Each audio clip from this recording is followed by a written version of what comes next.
स्वदेश न्यूज में मैं हूं शिवाली श्रीवास्तव आपके साथ और वक्त हो गया है चक्रव्यूह का, जिसमें आज मुद्दा तस्करी पर फंदा।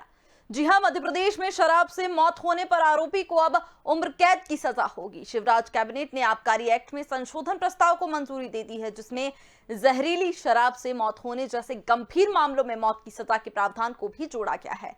यदि शराब में मिलावट पाई जाती है तो मौत की भी सजा का प्रावधान किया गया है। इतना ही नहीं, अवैध शराब पकड़ने के दौरान यदि किसी ने बाधा डाली तो बिना वारंट के गिरफ्तारी का अधिकार आबकारी अफसरों को होगा।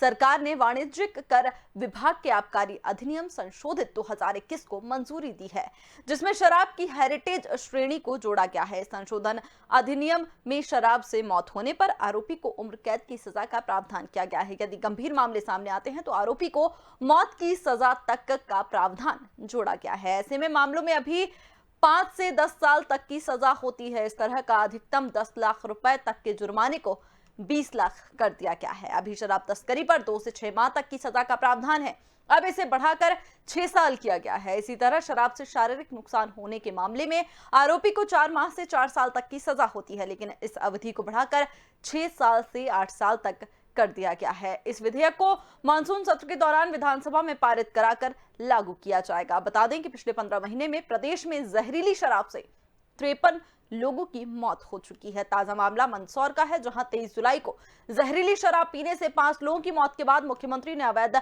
शराब के कारोबार पर सख्ती बरतने के निर्देश दिए थे। कितना प्रभावी होगा ये कानून, इसी पर कुछ बात करेंगे। लेकिन आपको बता दें कि मध्य प्रदेश में शराब महंगी इसलिए है क्योंकि बाहर से भी शराब आ रही है। महंगी है शराब मध्य प्रदेश में, इसलिए बाहर से ये जो तस्करी है वो की जा रही है। विपक्ष लगातार कई सवाल भी उठा रहा है। एमपी में शराब से मौत पर फांसी तक का प्रावधान अब कर दिया गया है। गंभीर मामलों में मौत की सजा का प्रावधान ये किया गया है। जुर्माना 10 से बढ़ाकर 20 लाख कर दिया गया है। बिना वारंट के गिरफ्तारी होगी अगर कोई इन मामलों में बाधा डालता है। अब ऐसे में सवाल ये इसलिए है कि मंदसौर कांड के बाद सरकार ने अपर मुख्य सचिव गृह डॉक्टर राजेश राजौरा की अध्यक्षता में बनी एसआईटी ने जो रिपोर्ट दी थी, उसमें वर्तमान आबकारी कानून के प्रावधान को सख्त करने की बात कही गई थी। साथ ही ये भी कहा गया था कि मध्य प्रदेश में बड़े ठेकेदारों से 2 से 3 जिलों के ठेके दिए जाएं। ऐसे में वे लोग मोनोपोली बनाकर ज्यादा रेट पर शराब बेच रहे हैं। कई तरह की उस रिपोर्ट में बातें कही गई थी और अब ये कानून, इसी पर करेंगे सवाल। हमारे साथ मेहमान जुड़ गए हैं, खास उनसे आपका तारुफ करवा देते हैं, उसके बाद चर्चा की शुरुआत करेंगे। शंकर लाल तिवारी हमारे साथ जुड़ गए हैं, पूर्व विधायक हैं भारतीय जनता पार्टी से। वहीं योगेश गुप्ता जी हमारे साथ जुड़ गए हैं, प्रवक्ता हैं कांग्रेस पार्टी के। सर, बहुत बहुत स्वागत है आप दोनों का स्वदेश न्यूज में। योगेश जी, शुरुआत आपसे करते हुए इस कानून को किस तरह से देख रहे हैं आप? नया कानून अब ला दिया गया है, क्या कहेगा? पहले शंकर लाल तिवारी जी की जो प्रवचन तो बंद करवाई, ये बहुत डिस्टर्बेंस हो रहा है, इनका ध्यान डिबेट में नहीं है। जी सर। हेलो जी योगेश जी बोलिए, आपकी आवाज आ रही है सर। जी शिवाली जी, जो नया आबकारी एक्ट का ड्राफ्ट आया है, मैंने पढ़ा है, काफी उसमें संशोधन किए गए हैं और मैं इस बात को मानता हूँ कि किसी की भी जान से खिलवाड़ नहीं होना चाहिए प्रदेश में, और अगर ऐसा कोई करता है तो यकीनन उसको कड़ी से कड़ी सजा का प्रावधान होना चाहिए। भारतीय संविधान के अनुरूप मध्य प्रदेश के भी विधानसभा में पारित पहले कई एक्टों के माध्यम से इस प्रकार के कड़े कानून थे, जिनका अनुपालन करना आवश्यक होता है, जो प्रशासनिक अमले के माध्यम से जिसमें ढील बरती गई और इस प्रकार की घटनाएं दिन प्रतिदिन बढ़ती चली गई। आपने जिक्र किया राजेश राजौरा जी ने जो अनुशंसाएं करी है। राजेश राजौरा जी ने उज्जैन में जब जहरीली शराब से 24 मौतें हुई थी, उसके बाद भी जांच कमेटी के प्रमुख वही बनाए गए थे, और उनकी उन अनुशंसाओं का क्या हश्र हुआ, क्या हाल हुआ, ये आपके और हम प्रदेशवासियों के सामने है। उस घटना को घटित हुए 2 महीने से ज्यादा हो गए। तो देखिए, बात वही है कि जब तक प्रदेश में मुख्यमंत्री शिवराज जी हैं, जिनकी भाषा शैली से आज प्रदेशवासी भी आश्चर्यचकित है कि गाड़ दूंगा, टांग दूंगा, निपटा दूंगा, 10 फीट गहरे गड्ढे में गाड़ दूंगा, तो ये इस प्रकार की भाषा शैली की एक अपेक्षा एक सभ्य राजनेता से तो कतई नहीं की जा सकती है। तात्पर्य ये कहने का, इसी प्रकार इनके जो गृह मंत्री हैं नरोत्तम मिश्रा जी, उनका हाल ही में एक वीडियो वायरल हुआ था, अपने एक कार्यकर्ता को बंदूक की लाइसेंस देने के पहले वो शर्त रखते हैं कि मर्डर करना पड़ेगा तुझे। तो इस प्रकार की जब भाषा शैली होगी हमारे राजनेताओं की, तो निश्चित रूप से अपराधियों के हौसले बुलंद होंगे, क्योंकि अपराधियों को इस प्रकार के नेताओं का संरक्षण प्राप्त है। आप कितने भी कड़े कानून बना लीजिए शिवाली जी, कानून का जो ड्राफ्ट है मैं उसकी प्रशंसा करता हूँ और मैं ये मानता हूँ कि अगर इसको सही तरीके से लागू कर दिया और इस पे अमल कर लिया जाए, जिसको अमल करने के लिए प्रशासनिक अमले में जो व्याप्त भ्रष्टाचार है, वो आबकारी डिपार्टमेंट हो चाहे या उसके नीचे स्थानीय स्तर पर जिला प्रशासन हो या पुलिस प्रशासन हो, भ्रष्टाचार की जब तक मूल जड़ें खत्म नहीं होगी, जहरीली शराब के पीछे मुख्य कारण है भ्रष्टाचार। नीचे से ऊपर तक सबको महीना, हफ्ता और पैसा पहुंचता है और उसकी वजह है कि कहां से वसूली की जाए और किस प्रकार पैसा कमाया जाए, ये एक बहुत बड़ी वजह है। तो इसके ऊपर कैसे शिवराज जी रोक लगा पाएंगे? रही बात कानून बनाने की, स्वागत योग्य कदम है, लेकिन इसके पहले मध्य प्रदेश सरकार ने 3 कानून और बनाए थे, धर्मस्व राजस्व और आपका लव जिहाद और बलात्कार के मामले में फांसी की सजा।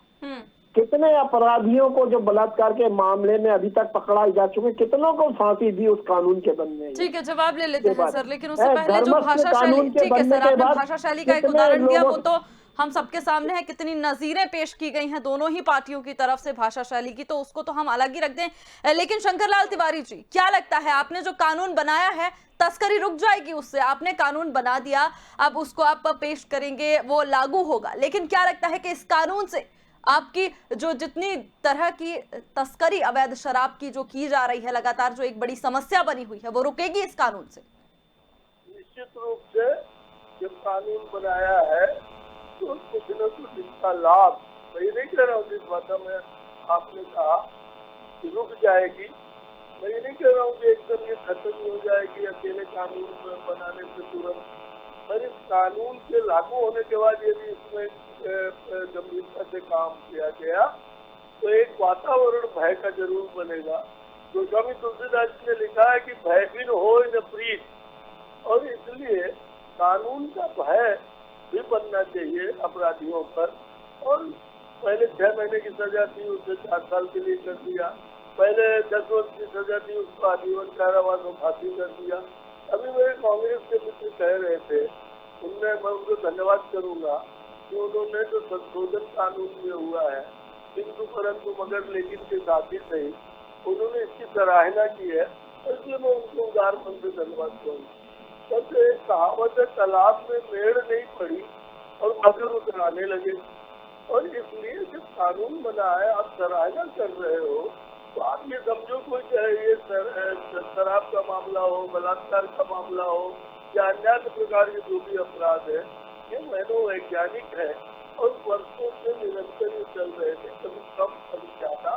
जब प्रशासनिक अमला और सरकारों ने इस पर सख्ती की, कुछ घटते भी हैं, कुछ कम भी होते हैं, और इस नाते ये कह देना कि एक्सीडेंट पर अगर सख्त कानून दुर्घटना में बना दिया गया है तो कभी एक्सीडेंट नहीं होगा, ये मैं नहीं कह सकता, तो मेरे समझिए बात। पर ये सच है कि सरकार की नीयत जो है वो बड़े, मैं आत्मा से पूछना चाहता हूँ कांग्रेस के मित्र से कि बताओ, हाथ सीने पे हाथ रख करके दिल से, तो कौन मुख्यमंत्री, किसी भी पार्टी का मुख्यमंत्री हो, कौन मुख्यमंत्री चाहेगा कि उसके कार्यकाल में बलात्कार हो, उसके कार्यकाल में लोग शराब पी करके मरे? कोई नहीं चाहे। और इसलिए मैं ईमानदारी से आपको सोच पा रहा हूँ कि जब कोई बात होती है तो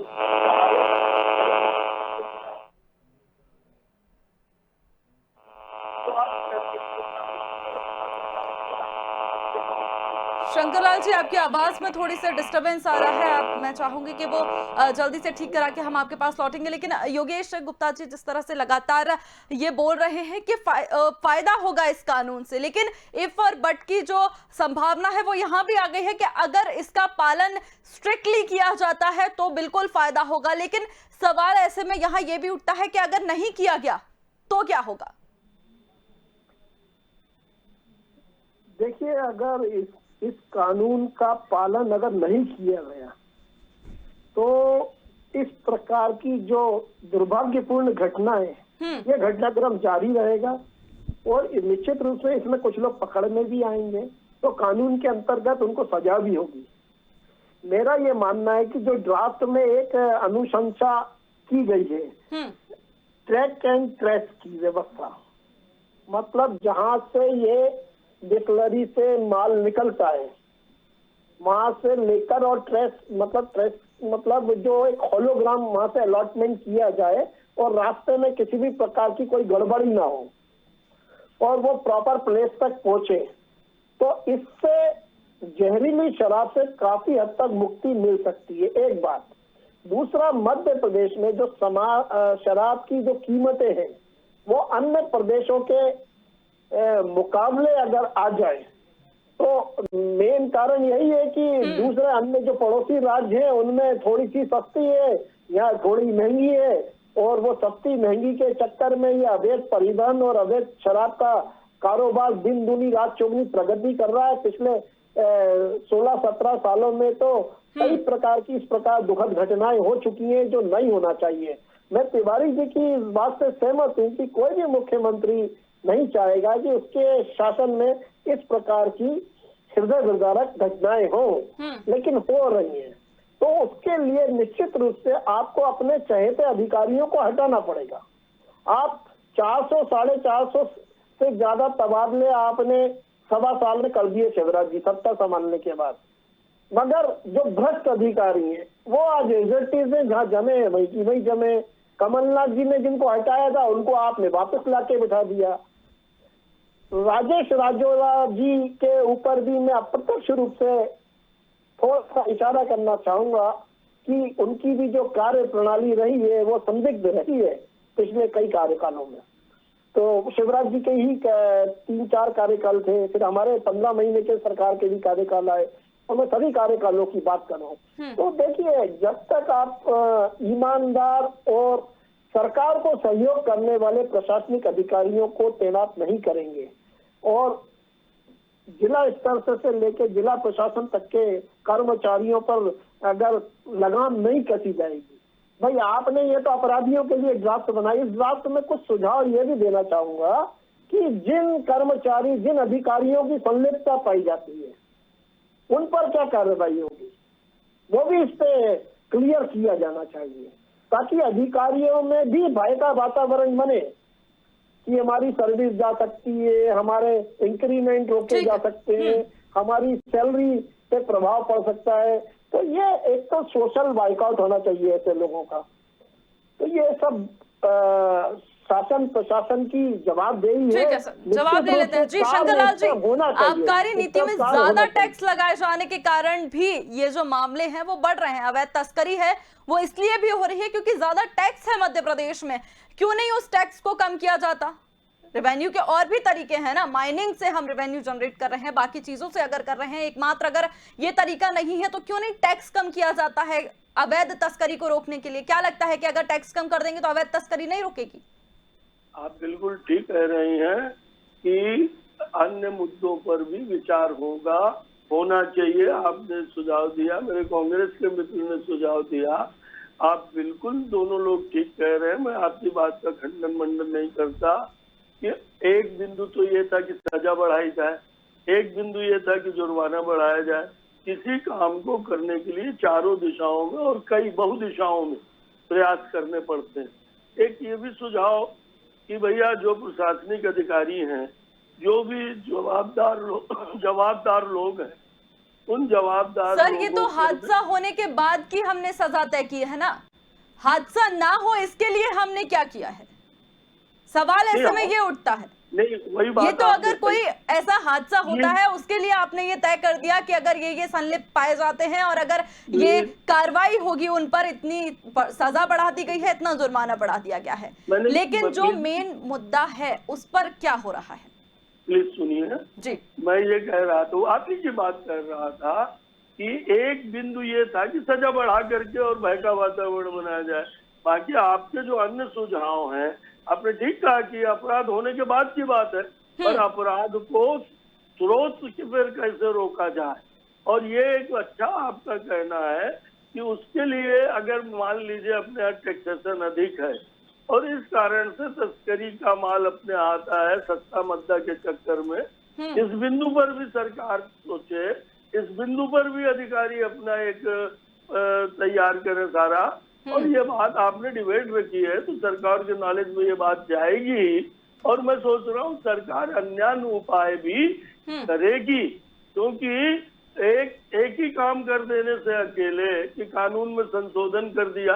अभी एक बात अच्छी आई, उन्होंने कहा कि उन अधिकारी कर्मचारियों की जो इस काम को कर रहे हैं, जिनकी जवाबदेही है कि अपराध होने न पाए, अगर अपराध हुआ है तो पकड़ में आ जाए, पकड़ में आ जाए तो फिर इस ढंग का इस्तेगासा कोर्ट में पहुंचे क्यों वो कन्विक्ट हो। इन सब बातों के लिए एक बात आई कि उनकी जवाबदारी तय होनी चाहिए। आपने देखा होगा कि प्रदेश के मुखिया आदरणीय शिवराज सिंह जी, 1 मिनट लगता उनको कलेक्टर हटाने में। अगर उनने देख लिया कि इस कलेक्टर के कारण या इस अधिकारी के कारण यहाँ गड़बड़ हुई है, कई बार उनकी इस बात पर आलोचना भी हुई। अभी मेरे मित्र भी कह रहे थे कि मुख्यमंत्री जी की भाषा गाड़ देंगे, कर देंगे। ठीक है, वो विपक्ष में है, उनको आके सब कहने का, पर आखिर उनके कहने के पीछे भाव तो इतना ही था कि अपराधियों को एक बात समझ में आए कि भैया मुख्यमंत्री जी इस मामले में सख्त है। और जहां तक कर्मचारी अधिकारी जो इसमें लिप्त है या जिनकी जवाबदारी है, भले वो लिप्त नहीं है पर उसके बाद उनके क्षेत्र में इस ढंग की घटनाएं होती हैं, तो उन्होंने कहा, मैं भी कह रहा हूँ कि ये हमेशा से चलता है। किसी दल की सरकार हो, कोई मुखिया हो, तो अगर अधिकारी पर गाज गिरती ही है, अगर वहां पर अपराध होता है, आपने देखा होगा मुरैना में घटना हुई थी, वहां सारा का सारा अमला A to Z बदला गया था। आपने सबने मीडिया ने चैनल में ये सब दिखाया। और इसलिए इसमें निरंतर काम करने की जरूरत है। ये कोई अचानक कोरोना जैसा विषय नहीं है। कई सवाल हैं सर, कई सवाल हैं आपसे पूछने के लिए, लेकिन योगेश जी जवाब देना चाह रहे हैं किसी बात का। बोलिए योगेश जी। वाली जी, मध्य प्रदेश के मुखिया जी पिछले 16 साल से शिवराज सिंह चौहान जी हैं। 16 साल में वो प्रशासनिक अमले को इतना चुस्त दुरुस्त नहीं कर पाए, इतनी पकड़ नहीं बना पाए, बल्कि ये अवैध शराब का कारोबार दिन प्रतिदिन चौगुनी रफ्तार से बढ़ता चला गया। तो इसके पीछे निश्चित रूप से जो लोग संरक्षण देने वाले लोग हैं, उनकी जवाबदारी, उनकी जिम्मेदारी और उनके ऊपर कार्रवाई भी सुनिश्चित की जाना चाहिए। ये बिना किसी संरक्षण के तो ये कारोबार होना संभव ही नहीं है। तो और खास तौर से जिस प्रकार से जहरीली शराब से मौतें जो होती हैं, वो तो अभी तक मध्यम और निचले तबके में ज्यादातर देखने में आई। हाल ही में एक घटना बड़ी आश्चर्यचकित कर देने वाली आई इंदौर की, जिसमें बार के अंदर हाई सोसाइटी के 4-5 युवक बेचारे इस चपेट में आ गए। हालांकि जान सबकी कीमती है, मेरा कहने का तात्पर्य ये नहीं है कि जान अमीर की अलग है और गरीब की अलग है। जान तो जान है। जिसके घर से आदमी जाता है उसका घर परिवार बड़ा दुखी होता है और उसके ऊपर क्या बीतती है वही समझ सकता है। तो 4-5 जो हमारे नव युवा को जो जान गई है इंदौर में, और हालिया में जो शराब माफियाओं के बीच में गोलीबारी का कांड हुआ है, तो सबसे पहले तो शिवराज जी को इसमें गाड़ना चाहिए, टांगना चाहिए उन लोगों को जिन्होंने इंदौर में ये काम किया है।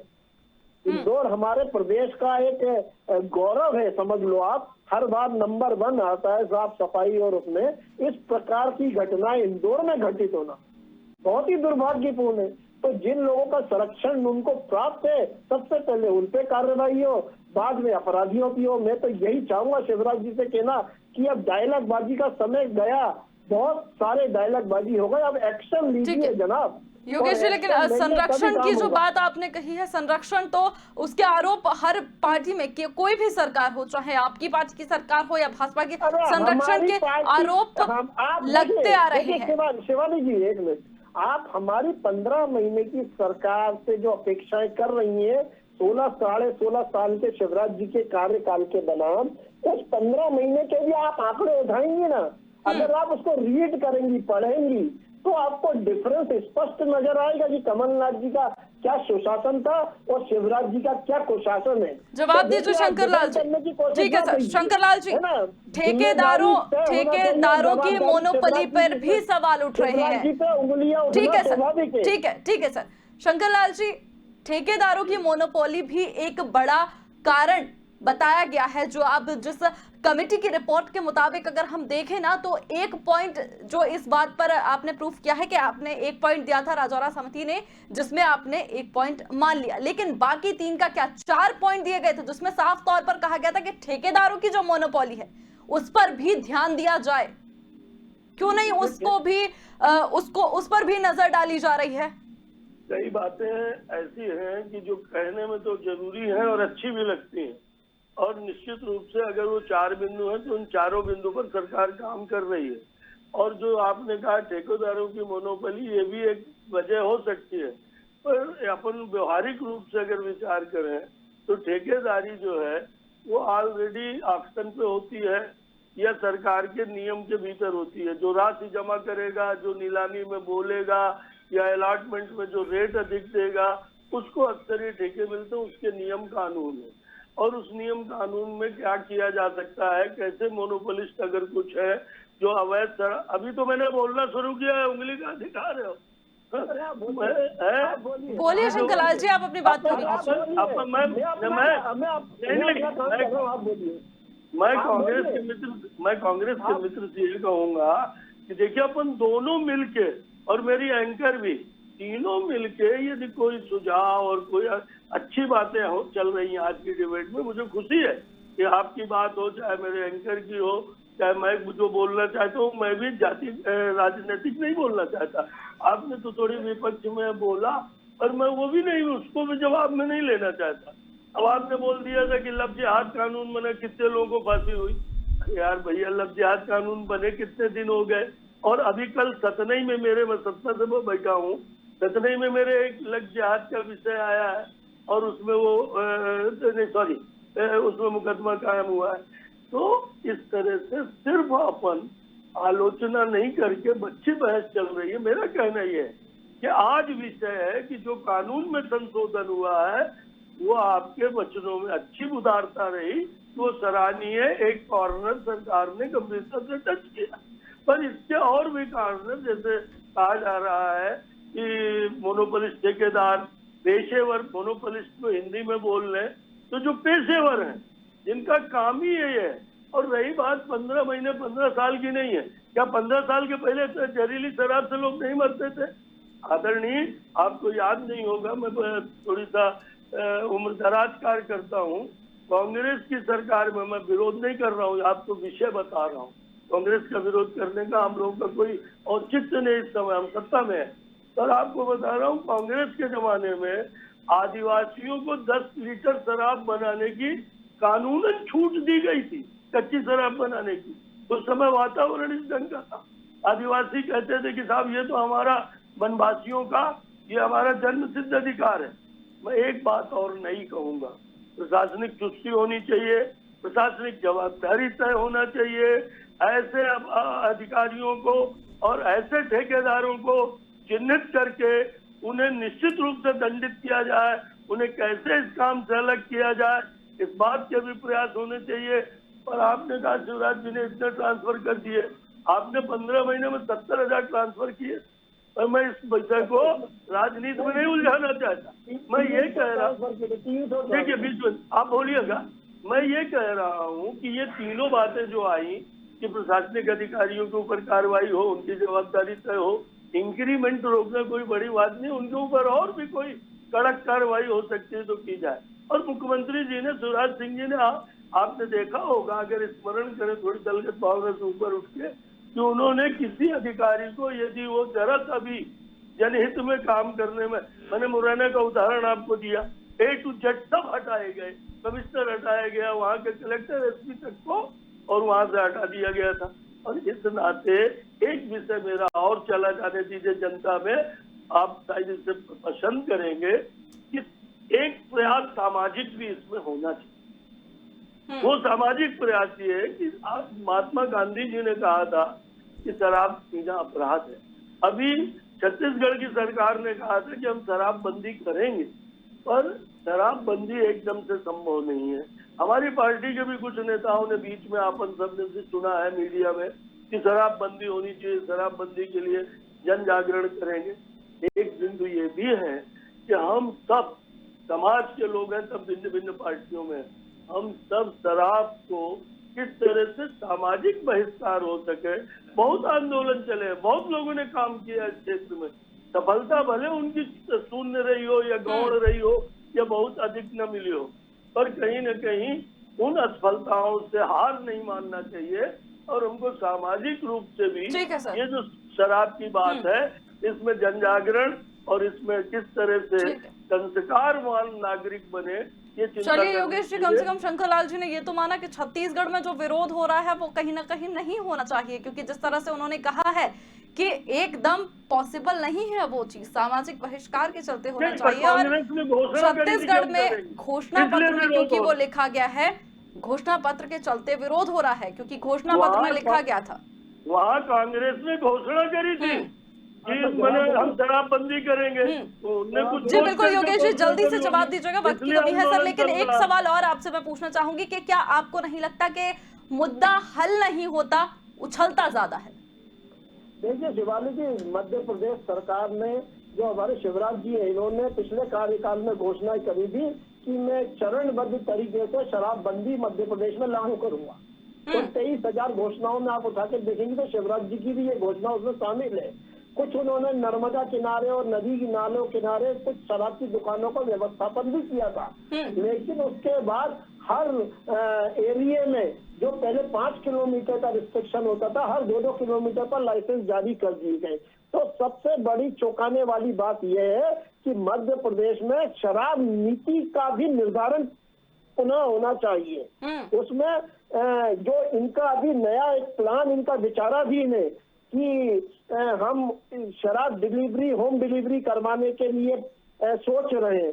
मैं समझता हूं अपराधों के नियंत्रण में ये नीति भी कारागार सिद्ध हो सकती है। शराब माफियाओं को अभी इन्होंने 3 समूहों को पूरे मध्य प्रदेश का ठेका दे दिया, जिसमें वो मोनोपोली बनाकर महंगे दामों पर शराब बेच रहे हैं। बाहर के राज्यों से सस्ती शराब लाके तस्कर उसको उपलब्ध करा रहे हैं उपभोक्ताओं को, और ग्रामीण एरिया में जहरीली शराब घर घर बन रही है। कई भारतीय जनता पार्टी के कार्यकर्ताओं के मकानों के अंदर ये शराब कारखाने पाए गए। उज्जैन की एक महिला जिला अध्यक्ष थी, उसके यहाँ मैंने पिछली डिबेट में बताया था। तो मैं उन सब बातों में नहीं जाना चाहता हूँ। मध्य प्रदेश की उमा भारती, जो भारतीय जनता पार्टी की दिग्गज नेता है, उन्होंने, और प्रज्ञा ठाकुर जो वर्तमान में सांसद है, उन्होंने शिवराज जी से निवेदन किया है कि मध्य प्रदेश में पूरी तरह से शराबबंदी लागू की जाए। बिल्कुल बिल्कुल, मध्य प्रदेश के मुखिया शिवराज जी। बिल्कुल सर, जरूरी भी है क्योंकि जिस तरह से लगातार देखा जा रहा है अवैध शराब पर नकेल कसना बहुत जरूरी है। चाहे अधिकारियों की हम बात करें, लेकिन तस्करी के जो कानून बनाए जा रहे हैं, ऐसे में सवाल यही उठता है कि ये कितने प्रभावी होंगे। बहुत खुशी है कि बहुत तथ्यात्मक आज की डिबेट हुई है और कई तरह के सुझाव भी दिए गए हैं। अब देखने वाली बात यही होगी कि कितने माने जाते हैं या फिर कितने वो प्रभावकारी होते हैं। बहुत बहुत धन्यवाद आप दोनों का हमारे साथ जुड़ने के लिए। तो आपको बता दें, शिवराज सरकार का बड़ा कदम, शराब तस्करी रोकने का सख्त कानून बनाया है। जहरीली शराब से मौत पर अब फांसी, 20 लाख तक के जुर्माने का भी प्रावधान है। लेकिन देखने वाली बात होगी कि ये जो कानून बनाया गया है वो शराब तस्करी को रोकने में, अवैध तस्करी रोकने में कितना कारगर साबित होता है। मुझे दीजिए इजाजत, देखते रहिए स्वदेश न्यूज़। नमस्कार।